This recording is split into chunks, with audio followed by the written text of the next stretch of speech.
Bem-vindos de volta, pessoal, ao Estudos de Neutralidade. Esta é uma atualização para hoje, 19 de março. São 16 horas no Japão e 10h30 em Teherã. Estou aqui com o professor Marandi, da Universidade de Teherã. Professor Marandi, bem-vindo de volta. Muito obrigado pelo português. Foi um petit em você.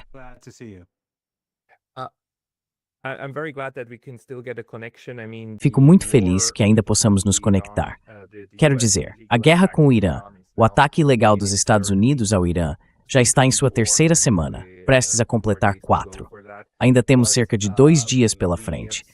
Temos visto imagens bastante dramáticas vindas de toda a região. E claro, ontem o Irã confirmou a morte do Sr. Ali Larijani. Você poderia talvez dizer algumas palavras sobre isso? Meus pêsames pela morte dele e, por favor, me dê sua interpretação do que aconteceu.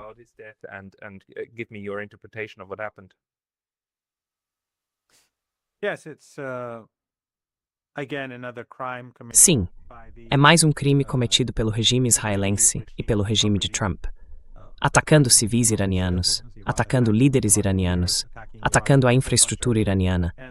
E claro, o Ocidente não apresenta as coisas dessa forma. A mídia ocidental não lembra aos espectadores que isso foi uma guerra de agressão não provocada. Acabamos de ver um alto funcionário da inteligência dos Estados Unidos pedir demissão, nomeado por Trump, porque ele basicamente dizia o mesmo que nós, que isso foi não provocado, que os iranianos não representavam uma ameaça, e que isso aconteceu porque o regime israelense e os sionistas queriam que acontecesse. Mas dito isso, o Dr. Larijani é na verdade alguém que eu conhecia.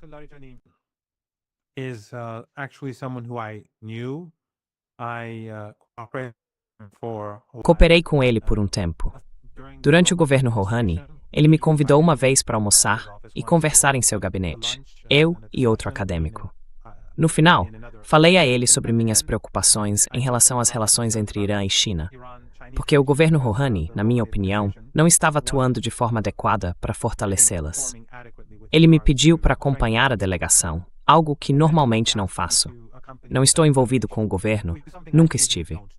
Durante as negociações nucleares, fui apenas assessor de mídia do Dr. Zarif e do Dr. Bagheri. Mas como eu gostava dele e o considerava um homem sábio, decidi acompanhá-lo.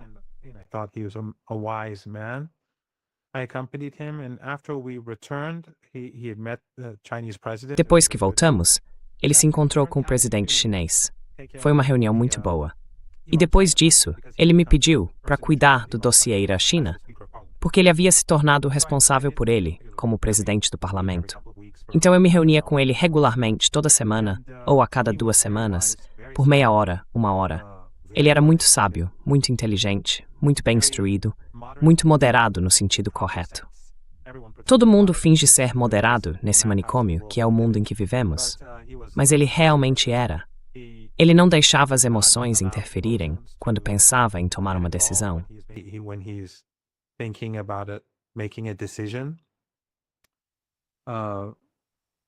Ele tinha todo tipo de qualidades positivas.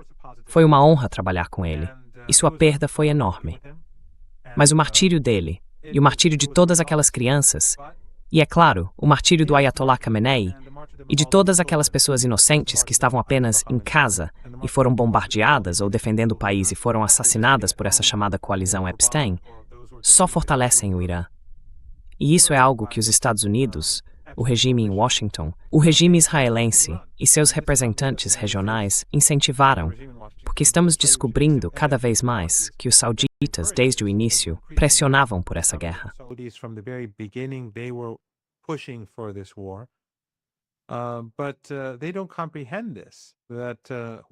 Mas eles não compreendem que o que isso está fazendo é apenas tornar as pessoas mais determinadas a levar a guerra até o fim. Todas as noites, não em noites alternadas, todas as noites, temos milhões de pessoas nas ruas de todo o país, em Teherã, exigindo vingança. Os vídeos estão online, mas a mídia ocidental não os mostra.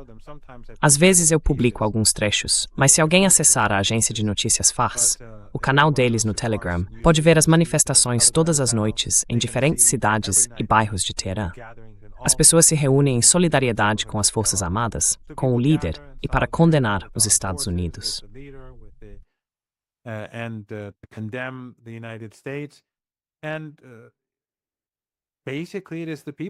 E basicamente são as pessoas que estão preservando a República Islâmica do Irã, porque ela está sendo atacada por uma enorme coalizão. Os europeus, embora não queiram enviar tropas para a região, têm cooperado com os Estados Unidos de todas as outras formas possíveis. E é claro, há os procuradores regionais. Erdogan, que continua transportando petróleo para seu parceiro de negócios Netanyahu, e que permite que aviões AWACS da OTAN coletem informações do Irã, além de permitir que bases norte-americanas recolham dados por meio de suas instalações de radar, compartilhadas com os Emirados, os Sauditas, a Jordânia, a Síria e todas aquelas pequenas ditaduras familiares árabes no Golfo Pérsico.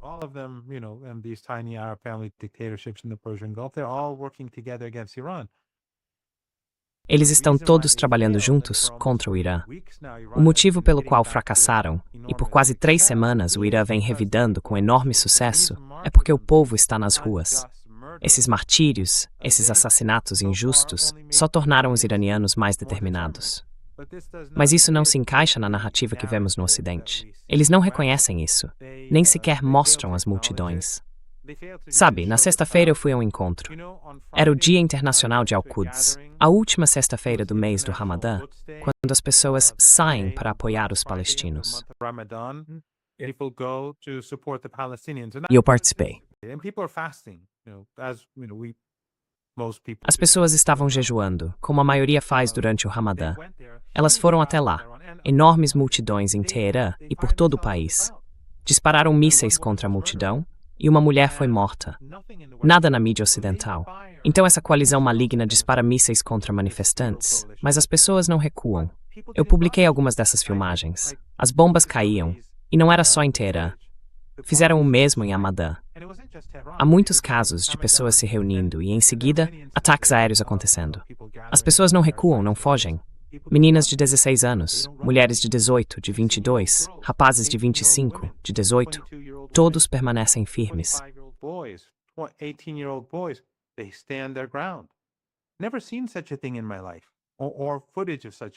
Nunca vi nada parecido em toda a minha vida, nem imagens de algo semelhante.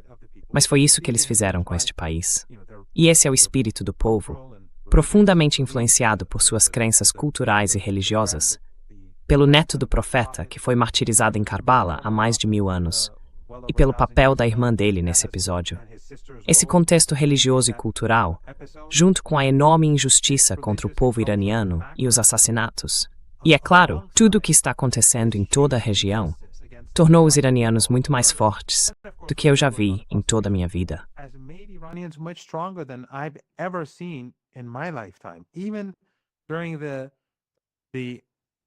Mesmo durante os primeiros anos da Revolução, que eu achava que eram o auge dela, o que vejo agora é mais determinação do que vi naquela época. As linhas de frente agora são as cidades onde as pessoas estão em alerta. Acho que assassinar e matar, seja essas meninas pequenas em sua escola primária e depois tentar esconder ou culpar o Irã e culpar a vítima por seus crimes, ou assassinar uma pessoa altamente respeitada como o Dr. Larijani, não serve aos interesses dos Estados Unidos nem do regime israelense.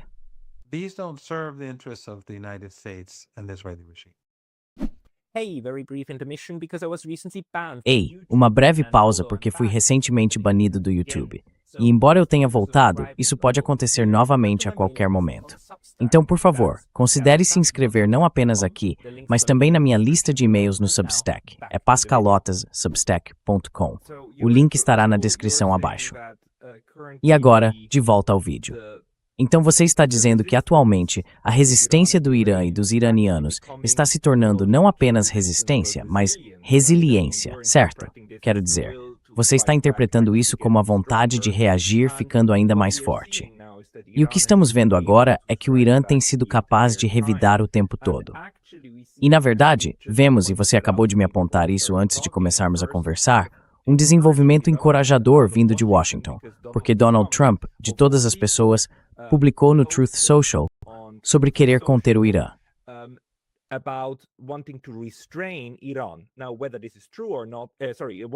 Agora, se isso é verdade ou não, desculpe, querendo conter Israel. Israel, esse é o ponto. Se isso é verdade ou não, é claro que não sabemos. Pode ser mais uma dessas mentiras descaradas. Mas deixe-me ler parte desta postagem no Truth Social, e então talvez eu possa ouvir sua reação. Ele diz que Israel, tomado pela raiva do que aconteceu no Oriente Médio, atacou violentamente uma grande instalação conhecida como Campo de Gás South Pars, no Irã. Uma parte relativamente pequena do todo foi atingida. Os Estados Unidos não sabiam nada sobre esse ataque específico, e o país do Catar não teve qualquer envolvimento, de forma alguma, nem fazia ideia de que isso iria acontecer.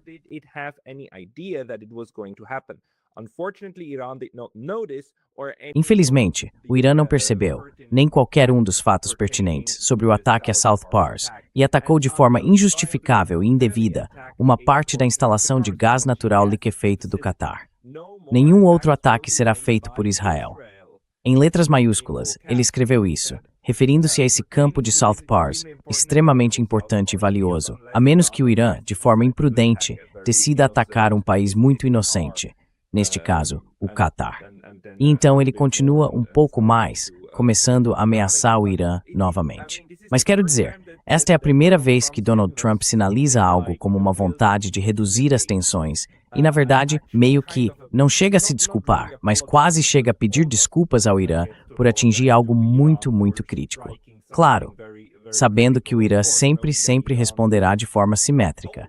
Então, aparentemente, ele não quer que a guerra do gás e do petróleo continue. Mas qual é a sua interpretação disso?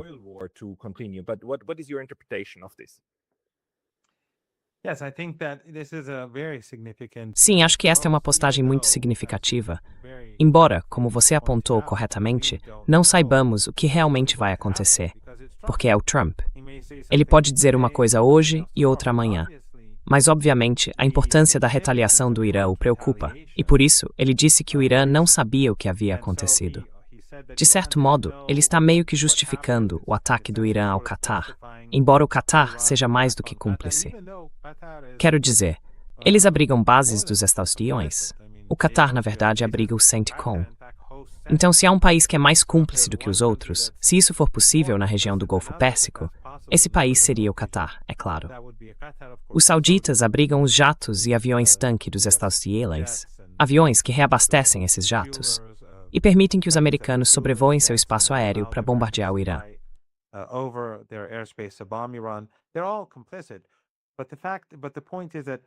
Todos eles são cúmplices.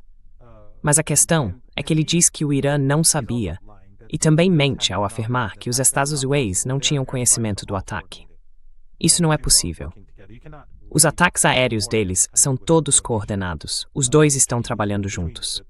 Não se pode travar uma guerra contra um país sem coordenação entre aqueles que estão atuando juntos contra um terceiro. O fato de ele dizer que isso não vai acontecer de novo, acho que isso é enorme. Mostra que a retaliação do Irã teve um efeito massivo e colocou medo no coração de Trump e do establishment político dos Estados Unidos. Porque veja, neste momento, como as coisas estão, o Irã fechou o Estreito de Hormuz em grande parte.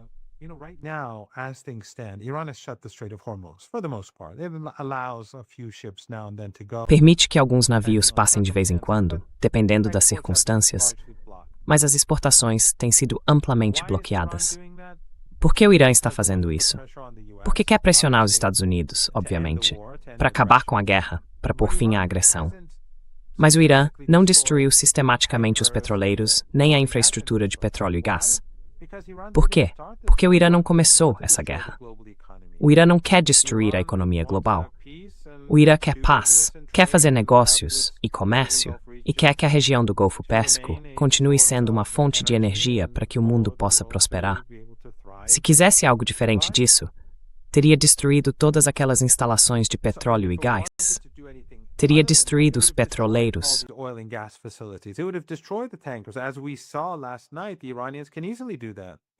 Como vimos na noite passada, os iranianos podem fazer isso facilmente. Eles causaram danos significativos apenas para dizer aos americanos que parassem. E se o Irã destruísse todos esses ativos, então a crise econômica global seria permanente. Duraria anos. Porque mesmo que o Estreito de Hormuz fosse reaberto após algum tipo de fim das hostilidades, não haveria petróleo ou gás, nem navios para transportar esse petróleo ou gás. Portanto, o Irã fechou o Estreito de Hormuz para exercer pressão, mas queria que tudo permanecesse seguro. Queria que toda a infraestrutura essencial e vital da região permanecesse intacta. Depois que atacaram o Irã e bombardearam a instalação de gás de South Pass, o Irã revidou.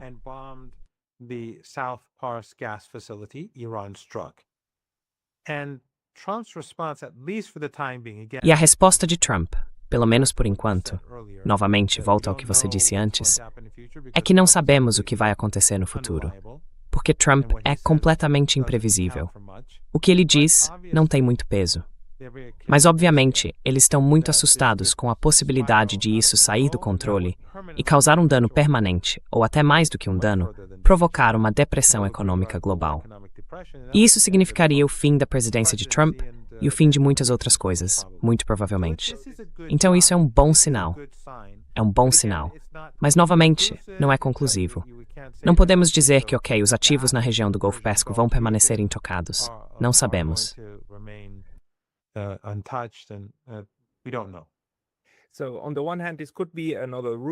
Então, por um lado, isso pode ser outro ardil, ou pode realmente ser o começo de um sinal sobre onde estão as linhas vermelhas. Como dizer, nós não bombardeamos sua infraestrutura de gás e petróleo, vocês não bombardeiam a nossa. E meio que estabelecemos limites sobre até onde paramos de nos atacar mutuamente. O que seria, é claro, o primeiro passo na direção certa. Já temos demandas oficiais do Irã para encerrar tudo isso? Quero dizer, da última vez que conversamos, você disse que o Irã quer que a capacidade dos Estados Unidos de atacar o Irã seja eliminada da região.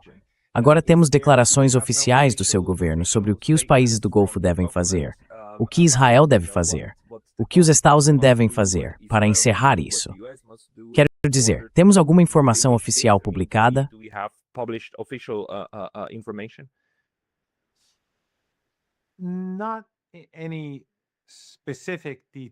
Não em detalhes específicos, mas uma coisa ficou mais clara, e eles enfatizaram isso.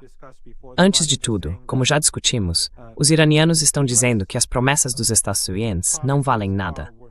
A assinatura do presidente dos Estados Unidos não significa nada para o Irã, porque ele faz outra coisa no dia seguinte, exatamente como discutimos em relação àquela postagem no Truth Social.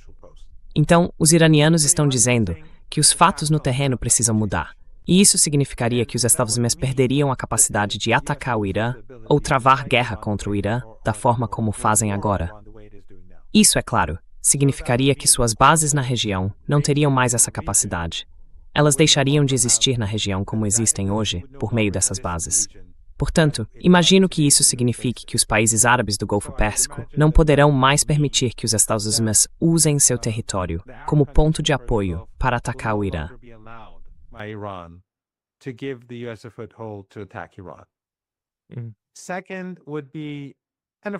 O segundo ponto seria, é claro, que é preciso criar uma situação em que os iranianos sintam que nunca mais serão atacados. Porque esta é a segunda guerra lançada contra o Irã em menos de um ano. Depois de terem sido derrotados na primeira vez, eles simplesmente se reagruparam, acrescentaram mais forças e atacaram novamente. Portanto, o Irã quer garantir que isso nunca mais aconteça. O segundo ponto é a compensação, e o Irã leva isso muito a sério. Imagino que isso terá devido a essas ditaduras familiares árabes no Golfo Pérsico, Catar, Arábia Saudita, Emirados. Eles fizeram parte desta guerra. Em alguns casos a incentivaram, a facilitaram, mataram muitos iranianos. E na verdade isso remonta a antes desta guerra.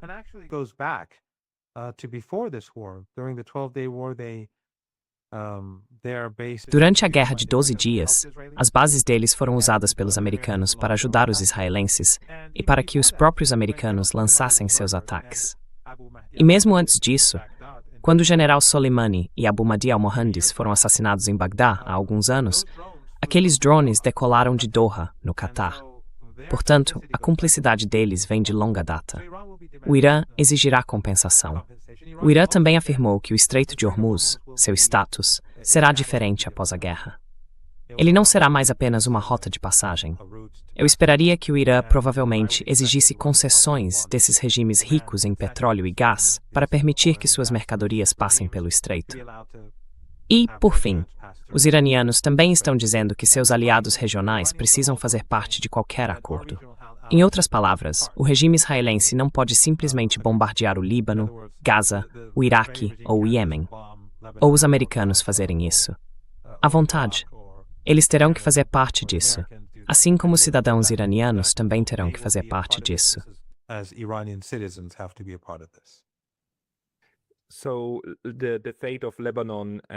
Então, o destino do Líbano e dos outros aliados na região seria, quero dizer, parte integrante de qualquer tipo de negociação e acordo. Você consegue imaginar o Irã pedindo à China, ou à Rússia, ou a ambas, que ajudem nessas negociações de paz, ou algum outro terceiro, como digamos a OSCE ou as Nações Unidas, para de alguma forma facilitar uma discussão estruturada sobre como encerrar isso? O que você acha que será o caminho a seguir? Porque em algum momento, algum tipo de acordo escrito precisa ser alcançado, eu ponho.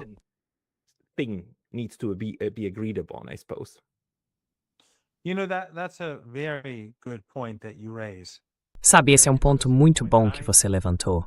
Um ponto muito interessante. Eu não sei, mas imagino.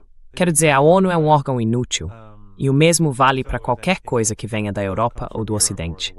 Mas isso poderia ser algo em que, por exemplo, os russos e os chineses, ou outros que sejam meio que partes neutras aqui, atuem como garantes. Porque no Líbano, depois do cessar-fogo que tivemos há mais de um ano, os países ocidentais foram os garantes, mas todos os dias os israelenses estavam assassinando libaneses, executando pessoas, bombardeando casas e prédios residenciais. E esses garantes não fizeram nada.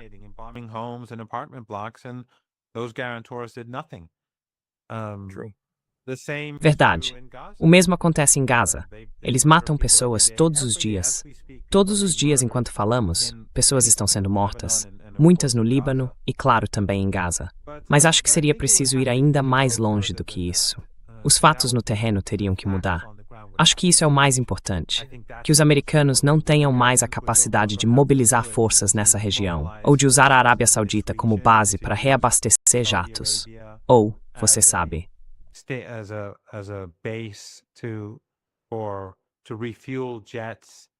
países no Golfo Pérsico estão sendo usados para realizar ataques, porque estão realmente permitindo que mísseis sejam lançados de seu território. E o interessante é que os próprios americanos disseram isso. As Forças Armadas dos Estados Unidos publicaram imagens de, acredito, mísseis HIMARS que foram disparados desses territórios. Então, tudo isso terá que mudar no futuro. O Irã não aceitará isso.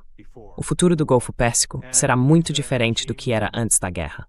E esses regimes no Catar, na Arábia Saudita, nos Emirados, no Kuwait e no Bahrein, a Taith, eles só têm a si mesmos para culpar. Eles fazem parte dessa guerra, e esse é o que pagarão.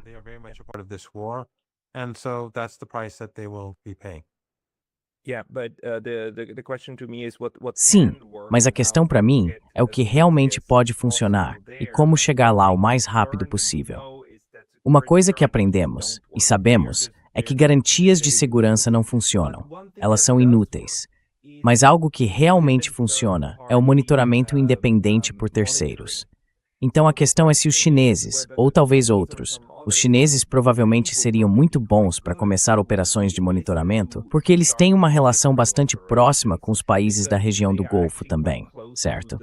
E eles querem boas relações com eles, e também querem uma boa relação com o Irã.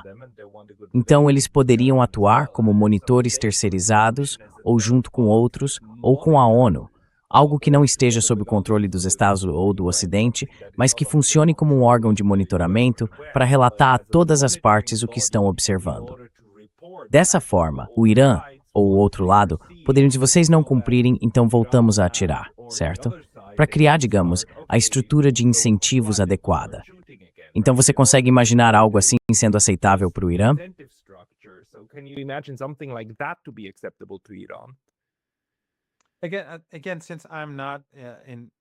De novo, como não tenho acesso a nada disso, sou muito cauteloso ao falar demais, porque algumas pessoas, por mais que eu enfatize que não participo das decisões, ainda acham que participo. então não quero enganá-las.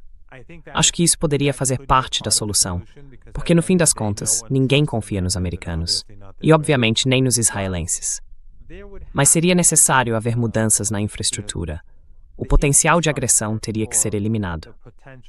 E acho que isso significaria que os Estados Unidos não teriam mais o tipo de presença na região do Golfo Pérsico que tiveram no passado. O Irã não vai mais tolerar isso.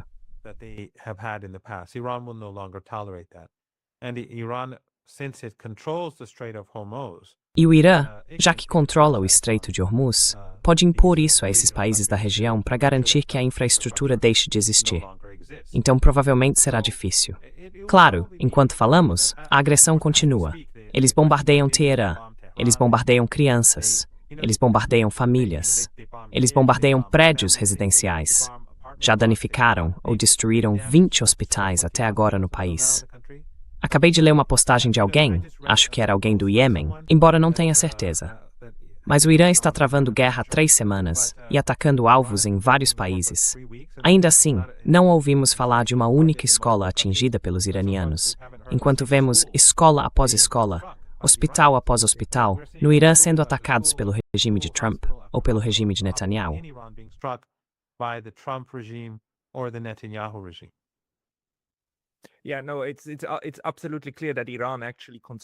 Sim, não, está absolutamente claro que o Irã realmente se contém e mantém uma disciplina extrema. Acabei de conversar com um colega suíço, o coronel Jacques Bow, que destacou isso. A disciplina dos iranianos é provavelmente uma das coisas mais admiráveis, porque até mesmo alvos civis não são considerados, certo? O Irã luta nisso não com luvas, mas realmente tentando cumprir o direito humanitário internacional, enquanto o outro lado, bem, quero dizer, o ignora. Não apenas o ignora, mas trabalha sem forward-talent. Mas isso é doente, por fim.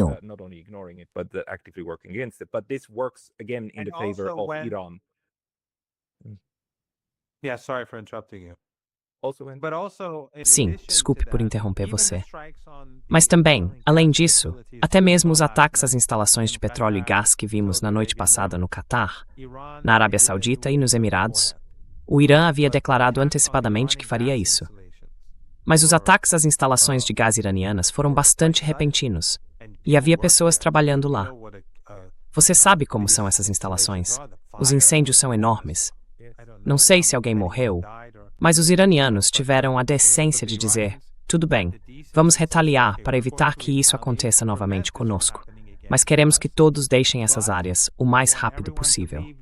E eles esperaram muitas horas antes de atacar.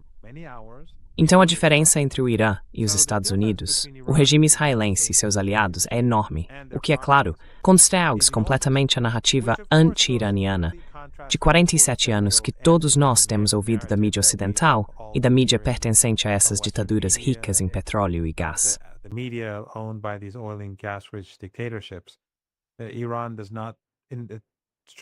O Irã não ataca alvos civis. Quando atinge essas instalações, anuncia isso com antecedência. Já o outro lado não tem nenhum limite. Eles assassinam líderes, assassinam crianças. Os Estados Unidos, quando mataram aquelas crianças, aquelas 168 crianças e algumas dezenas de professores e funcionários da escola, tentaram culpar o Irã. Tentaram dizer que os iranianos tinham feito isso contra si mesmos. E a mídia ocidental acompanhou essa versão até que simplesmente não pôde mais esconder.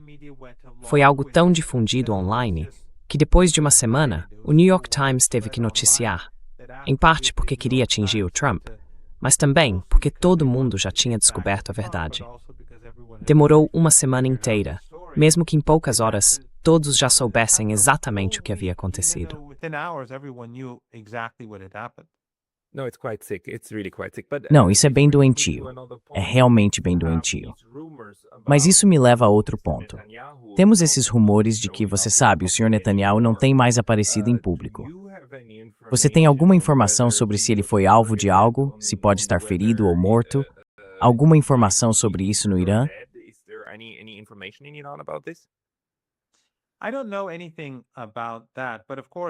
Eu não sei nada sobre isso. Mas é claro, se ele está vivo, é um covarde. Se está morto, quem se importa? Porque a maioria dos israelenses apoia o genocídio. vimos várias pesquisas ao longo desse genocídio em andamento em Gaza. Então o problema não é apenas Netanyahu, é a forte maioria daqueles que se autodenominam israelenses. Mas o interessante é que Hegseth, o secretário de guerra dos Estados Unidos, como agora o chamam, estava chamando os líderes iranianos de covardes. Ele os chamou de ratos escondidos. E literalmente, um dia, ou talvez apenas algumas horas depois, durante as manifestações de Quds, as manifestações pró-Palestina na sexta-feira, eles lançaram mísseis contra o Irã.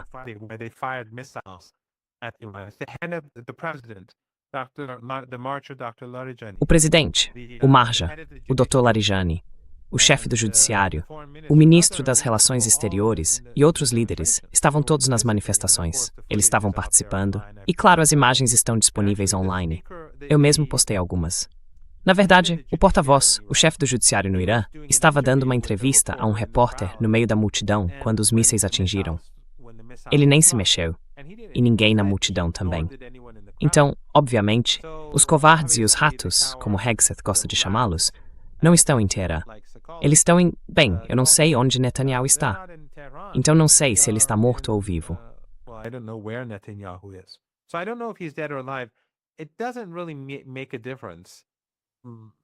Isso realmente não faz diferença, exceto pelo fato de que isso apenas mostra que ele é covarde, se ainda estiver vivo.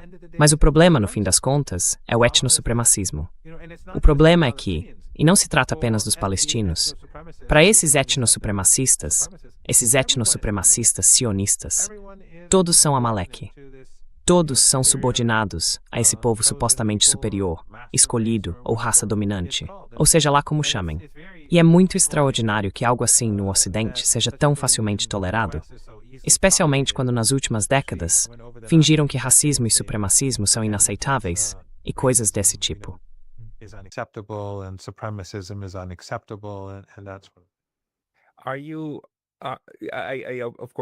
Eu concordo totalmente com você. A hipocrisia é de deixar qualquer um perplexo. Mas você percebe agora, quase no fim da terceira semana, alguma mudança na forma como a guerra está sendo conduzida de qualquer um dos lados. Os ataques estão aumentando ou diminuindo? Eles estão mudando com base no que você está vendo?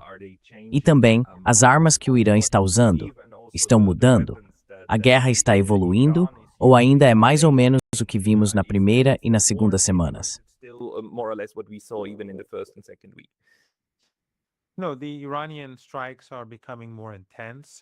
Não, os ataques iranianos estão se tornando mais intensos.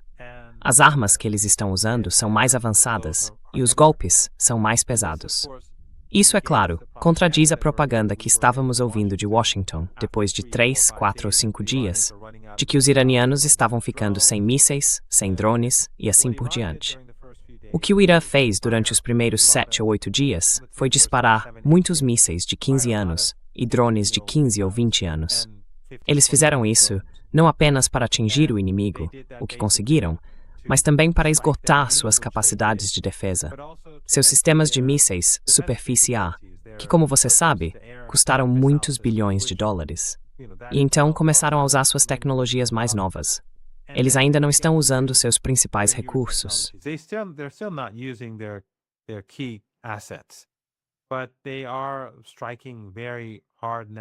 Mas eles estão atacando com muita força agora em Tel Aviv, assim como vimos no Catar, na Arábia Saudita e nos Emirados na noite passada. Mesmo que os iranianos tenham declarado antecipadamente, vamos atacar, muitos diziam, por que fariam isso? Isso os ajuda a se defender. Mas os iranianos fizeram isso por razões morais, e quando atacaram, os outros não conseguiram bloqueá-los. Então, obviamente, as defesas entraram em colapso no campo Jerusalém sionista, e os iranianos estão atacando com força. Todas essas narrativas promovidas pela mídia ocidental, vemos que até aqueles que se opõem a Trump, com toda a sua hostilidade e antagonismo em relação ao povo iraniano, ainda repetem as mesmas mentiras. Quero dizer, seja a Fox News, a CNN, a MSNBC, a BBC, a Sky News, ou a mídia impressa e os sites, todos demonizam o Irã.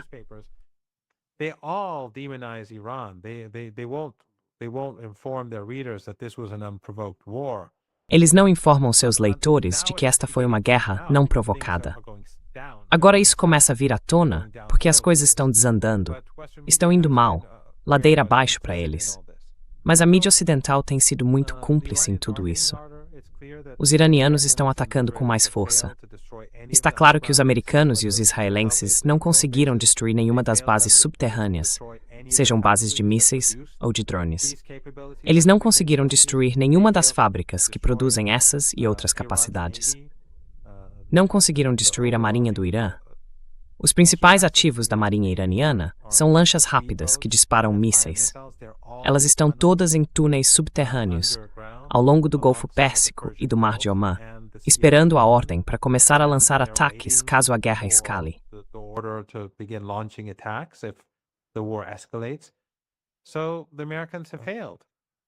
Então, os americanos fracassaram e os israelenses também fracassaram. À medida que avançamos, o preço da energia continua subindo e o regime israelense está sendo duramente atingido. Esta guerra não está indo bem para eles. Eles estão perdendo essa guerra. E acredito que o ataque às instalações de gás do Irã foi uma tentativa de mudar a equação. Mas o contra-ataque do Irã, que foi ainda mais intenso, e depois a postagem de Trump nas redes sociais, acredito, pelo menos por enquanto, pôs fim a isso.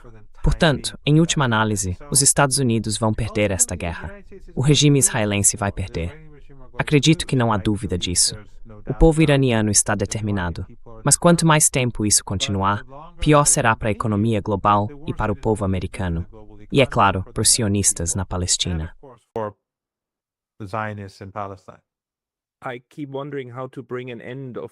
Fico me perguntando como encerrar a guerra mais cedo. Como fazer isso acontecer mais rápido? Então apenas, se o Catar, o Bahrein e a Arábia Saudita, por iniciativa própria, realmente se colocassem diante das câmeras e dissessem: declaramos por meio deste neutralidade permanente, revogamos todos os nossos tratados de base militar com os Estados Unidos e proibimos o uso de nosso território pelos Estados Unidos. Mesmo que isso levasse tempo, mesmo que não pudesse ser implementado da noite para o dia, se eles dissessem isso, seria aceitável? Você acha que isso poderia convencer o Irã a realmente dizer: certo, tudo bem, nesse caso, não vamos mais atirar em vocês, mas as instalações precisam ser retiradas em poucos dias?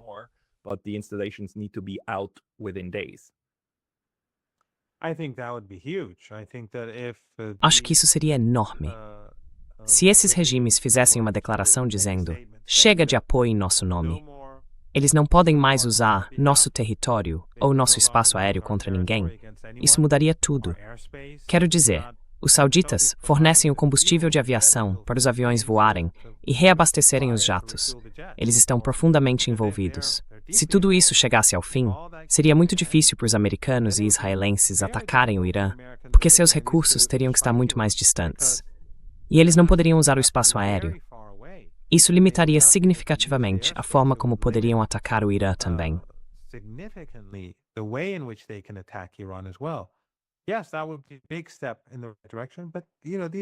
Sim, isso seria um grande passo na direção certa, mas esses são apenas intermediários. Mesmo um país como a Líbia, com 9 nações que apoiam o povo, não o regime, apoia o povo palestino, porque o regime é simplesmente hipócrita. Ele usa o nome da Palestina apenas para seus próprios interesses egoístas. Mas nem mesmo a Turquia é capaz de se desvincular dessa guerra. Eles continuam transportando petróleo, permitem que a OTAN e os Estados Unidos usem seu território. Então, é muito difícil para mim imaginar quando a Turquia é tão fraca e o regime tão patético que esses países fariam isso.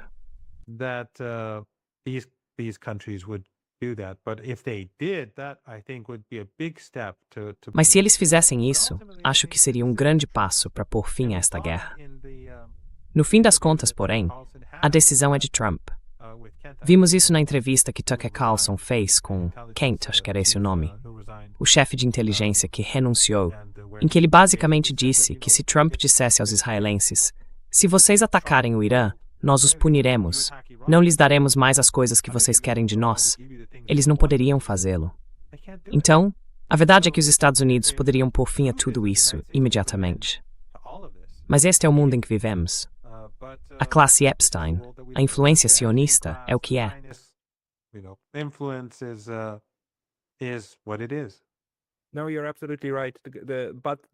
Não, você está absolutamente certo. Mas há um momento em que o procurador pode ser influenciado. Se não fosse por seu assassinato, Dien, no Vietnã do Sul, teria feito um acordo com o Norte. Ele foi assassinado porque estava no processo de fazer esse acordo, com a aprovação de Kennedy. Então há momentos em que os procuradores tentarão negociar, criar um acordo. E então a questão é, eles são fortes o suficiente ou serão mortos pelo próprio lado? Então, para mim, a questão é como chegar a esse ponto mais rápido e como realmente salvá-los de seu próprio senhor, certo? Mas nós não sabemos.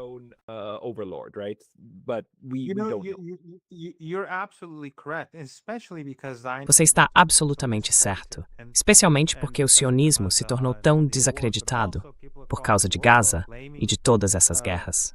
Pessoas ao redor do mundo estão culpando o sionismo por essa guerra que está causando uma crise econômica crescente em todo o mundo.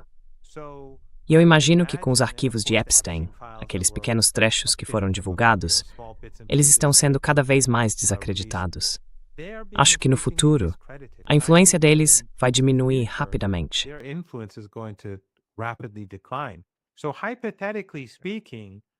Então, hipoteticamente falando, isso pode ser feito.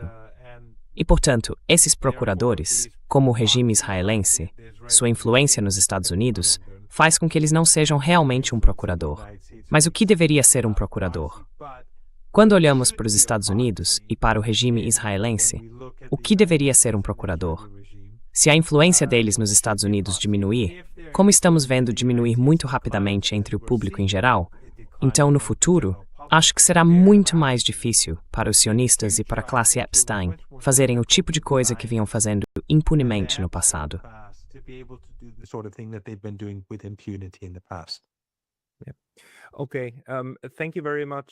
Certo. Muito obrigado, professor Marani. Quero dizer, essas foram reflexões muito importantes para todos nós. Normalmente eu peço às pessoas que nos digam onde podemos acompanhá-las, mas no seu caso, sabemos que você está no X. É o lugar certo. Há alguma outra fonte que você recomendaria agora para quem quer acompanhar as notícias sobre o Irã?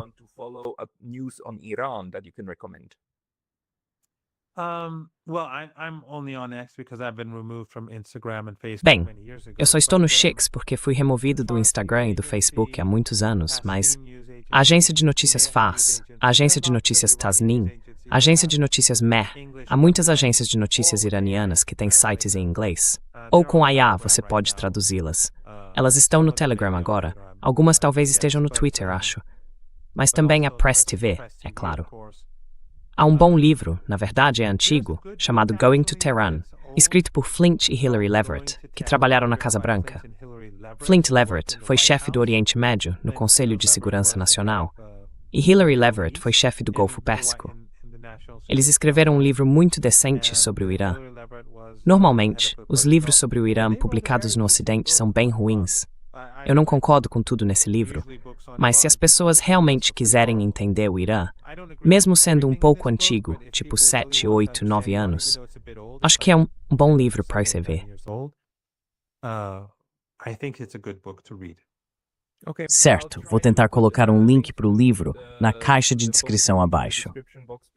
Professor Marandi, muito obrigado pelo seu tempo hoje. Muito obrigado por me receber. Thank you very much for having me.